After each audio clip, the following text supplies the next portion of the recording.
it's Victoria. Welcome back to my channel. Today I have another sit down video, and this one will just be talking about my 2020. And I literally already forgot to bring my journal over here, which I should have remembered to bring, but let me go get that really quick. I just got my journal. So I know 2020 has definitely been a tough and difficult and crazy year for pretty much everybody on this earth. Some people have had worse years than others, some people had great years, and I just wanted to share my experience with this year. But because my main focus of my channel is to keep positivity, I will be focusing on the positive aspects of my 2020. So let's just get straight into this. So quite a bit of the subjects on here are swim related, but the 4th of January, I think it was that date, I swam the mile for my club team, like at our club, and I got my first Stags time. And that was an amazing start to 2020 because previously I haven't had any of those time standards, and so that was a first for me. And for it to be in the mile was kind of extraordinary because I hadn't swam the mile before that. So it was my first time swimming the mile, first time getting a Stags time. So that was honestly really exciting for me. And the more the month went on and like the year went on, I kept getting more Stags times because I had worked super hard last season, and I was actually motivated to keep going to practices, keep working hard, and I kept getting Stags cuts. So I did end up going to the Stags meet, and due to my hard work that I put in last season, like the last season that we actually had in the pool, I was actually on the tags relay team, which is where I got this top, and it has freestyle down the sleeve. I'll just show you. Short course tags 2020. And in early March, the coronavirus wasn't a national emergency for us yet, although it should have been a different way. I didn't know that it would be my first and last tags ever. I feel like there would have been a potential for me to make the long course tags, but because of like the age that you can go to this meet, like I can't go anymore. So that's a little disappointing, but also really fulfilling that I was still able to make tags. And I actually made it in 2 relays, the 8 free relay, and I think the other one was the 2 free. I'm not sure. And it was a pretty great experience for me. The day that I had off, my dad and I just explored the city where the meet was held, and it was a pretty big city. So we got to see quite a bit of cool stuff. I was on a FaceTime call last night, and basically I was just asking what I should put for March because that's the month where the coronavirus really hit us hard and where we were put into national lockdown and national emergency, and where the coronavirus was considered a pandemic, I believe.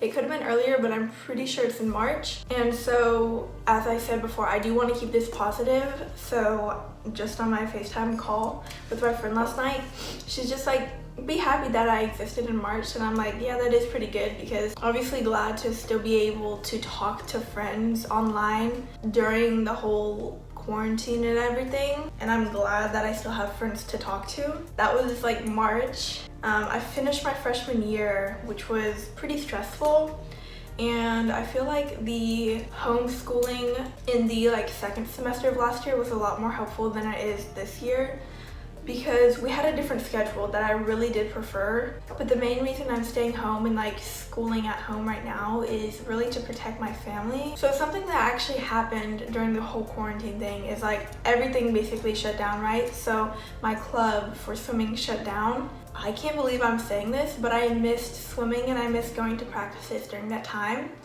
because it's mostly like the social aspect of swimming that I definitely missed. I did miss being in shape like last year because I felt like I was proud of all of the accomplishments that I had made. We did get to go back earlier than some teams, and it was like kind of nice, but also I think every swimmer knows that you don't really want to go to every single practice and it gets boring. And at this point, for multiple reasons, I've literally lost my motivation to go to practice. Unlike last year, I was so motivated to go to every single practice no matter what. And I'm trying to fulfill that and like regain my motivation back, but I'm still just learning how to. I actually started my YouTube channel in March, which was like a goal of mine for forever. And my parents only let me start a YouTube channel at the age of 14, which was 2019 August.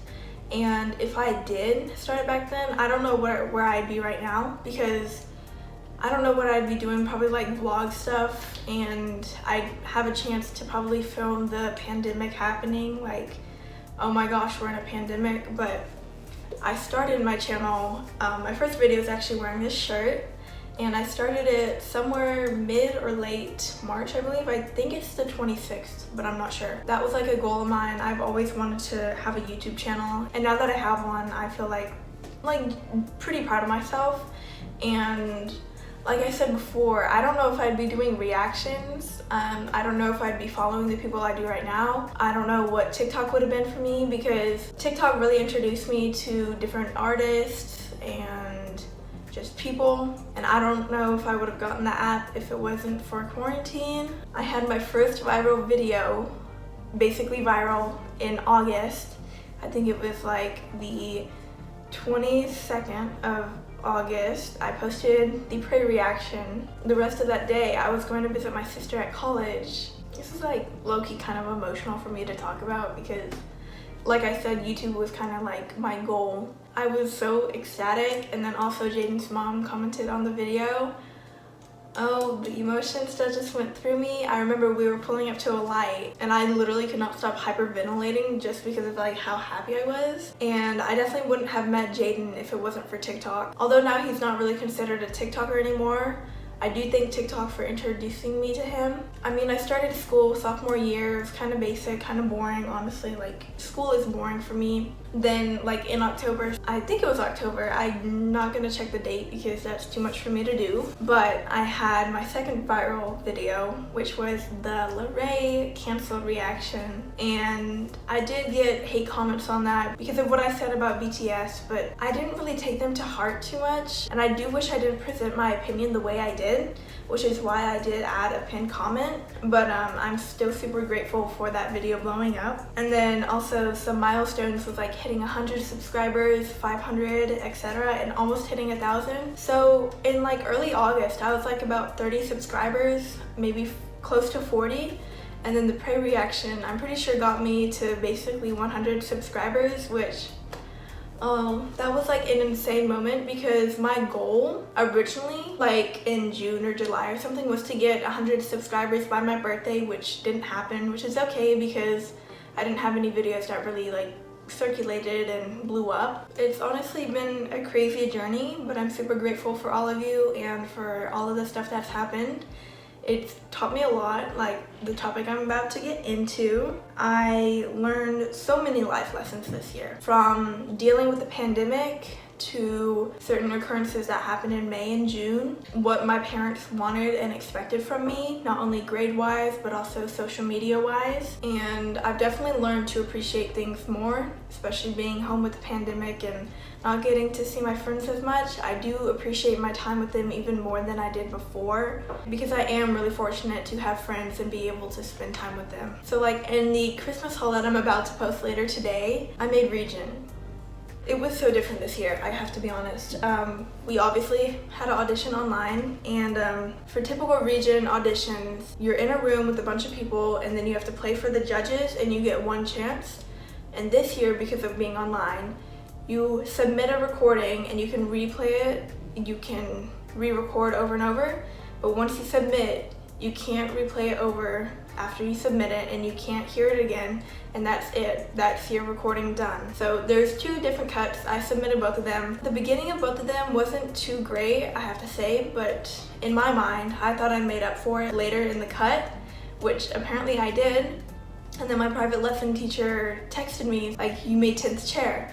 And I'm like, so there's no way I made 10th chair like overall, because there's 28 chairs for violin, and I knew I wasn't good enough to get 10th chair overall, so I thought he was talking about like the violin twos. And I'm like, that's pretty good, honestly. That is pretty good. It's better than last year, which was my freshman year, but last year I was also competing with a bunch of really great seniors. But surprise, surprise, I actually did get 10th chair overall, which first of all boosted my confidence, and I was so happy that day, especially because I'm pretty sure I had a meet earlier that day, which I didn't do great at. That was a really big thing for me. I genuinely didn't even know if I was going to make Region, but let alone making Region, not only getting second violin but also first violin. That's honestly like so great to think about. So I started changing my style. If you can tell throughout like my videos, I used to just wear like t-shirts and stuff, but now I wear nicer shirts. And I'm not talking about this video because I just wanted to showcase this shirt that I got from Tags. But as most of my friends can tell, I have been changing my style. Last year, literally all I'd wear is hoodies or a shirt with leggings. That's all I'd wear to school. Yeah, boring. And I haven't gotten the chance to showcase my new style at school, but I have gotten to showcase it out of school. And once I go back to school, oh, y'all better be ready.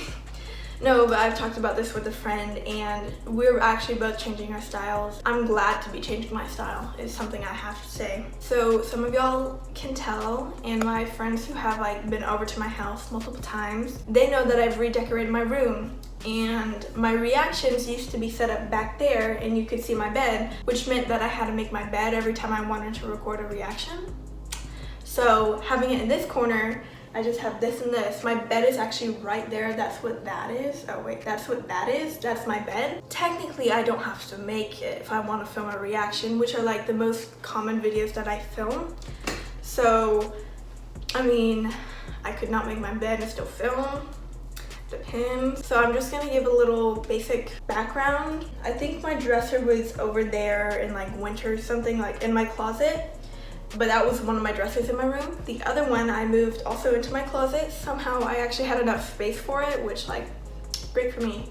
And then I moved my vanity, which I used to record by. Like I put my computer on there, watch the reactions, and then talk to the camera. So like computer was here, camera was here. So not too much of a difference. And the vanity was basically in the corner. And I moved that over there into that corner next to the other side of my bed. And yeah, I've gotten this table thing as new furniture and the table that I put my computer on to record my reactions for. So yeah, there are quite a few differences. I've also changed the way that I portray myself. That's definitely in part because I now like have a following and I'm trying to be a good role model, but also just maturing as a teenager and as a human, learning stuff about our society and everything. That's basically my 2020 showcase. Honestly, I want to thank every single one of you for watching my videos, continuing to support me and giving me the motivation to keep going. There's some points that I wanted to stop and the hate comments really did get to me, but I've learned to just ignore those because honestly, they're just people either who are jealous or just don't know what they're talking about. And so thank you to every single one of you. I really appreciate you so much. And I just want you to know that I love you. Thank you for watching this video. If you did enjoy it, go ahead and leave a thumbs up down below. Happy holidays, everyone. It's about to be the new year, 2021, hopefully. Let's not make it like the December 32nd of freaking 2020. Like, no. I'm not about to do that. I'm good. I do not, well, I mean, like, I kind of do want 2020 to continue because it was a pretty good year. But at the same time, I am looking forward to a new year. And 2020, if I was to rate it out of 10, unlike other people, I definitely rate it like a 9 out of 10. I've had some of the best experiences of my life this year, but also some of the worst as well. And that just comes with growing up. Again, I just wanted to thank you all for supporting me and watching this video and watching my other videos. And I just want y'all to remember to stay positive because that's what carried me through this year. And I love you all.